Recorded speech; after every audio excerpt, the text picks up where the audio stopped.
हाँ तो भाइयों, हमारे यूट्यूब ब्लॉग में आपका स्वागत है। जिन भाइयों का सर्दी, खांसी, जुकाम है और बुखार है, उसके लिए मैंने एक दवाई आपके लिए लाया है।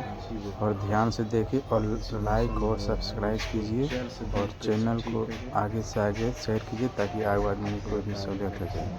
फर्स्ट नंबर है सिस्टन कोल्ड, जो बाज़ार में सही दवाई आपको हर एक मेडिकल स्टोर पर मिल जाएगा।